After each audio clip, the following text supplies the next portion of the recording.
బంగారం సాధారణంగా డిమాండ్‌కి తగ్గట్టు సరఫరా లేదంటే బోలెడు అంతుంది. అయినా సరే ధరలు పెరిగినియి. అది అంతర్జాతీయ మాఫియా అనాలా? అంతర్జాతీయ ఫండర్స్ వల్ల అనాలా?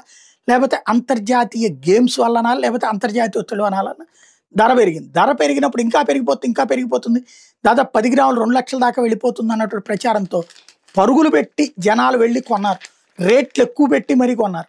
ఇప్పుడు రేట్లు కంటిన్యూగా డౌన్ అవుతా వచ్చేటప్పటికి ఇప్పుడు కొనాలో లేదో తెలియక కొనుగోళ్లు తగ్గిపోయినాయట. రేట్లు ఎక్కువ ఉన్నప్పుడు ధరలు పెరిగి ఇదే కొనుగోళ్లు పెరిగి రేట్లు తగ్గినప్పుడు కొనుగోళ్లు తగ్గినాయట. ప్రపంచ స్వర్ణ మండలి చెప్తున్నటువంటి లెక్క ఇది. జూలై, సెప్టెంబర్లో మొత్తంగా 209 టన్నుల పసిడిని కొనుగోలు చేసి లాస్ట్ ఇయర్ ఇదే సమయంలో 248 టన్నులుగా ఉంది. విలువ పరంగా పసిడి కొనుగోళ్లు 1,65,380 కోట్ల నుంచి 23% పెరిగి 2,03,240 కోట్లకు పెరిగినాయి. బంగారం ఆభరణాల కొనుగోళ్లు 171 టన్నుల నుంచి 31% తగ్గిపోయినాయి. 117 టన్నులకే పరిమితమైనవి. అదే ఆభరణాల కొనుగోలు పెద్దగా మార్పు లేదు కానీ అదే ఈ బిస్కెట్లు వీటికి మాత్రం విపరీతమైన డిమాండ్ పెరిగింది. వాటిని ఎక్కువగా కొన్నారు.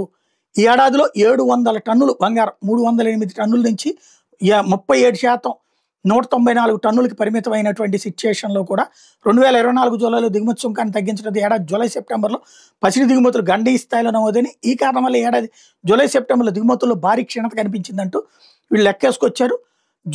జూలై, సెప్టెంబర్లో ప్రపంచవ్యాప్తంగా 1,313 టన్నుల బంగారానికి గిరాకీ వచ్చిందట. ఆ స్థాయిలో కొన్నారట.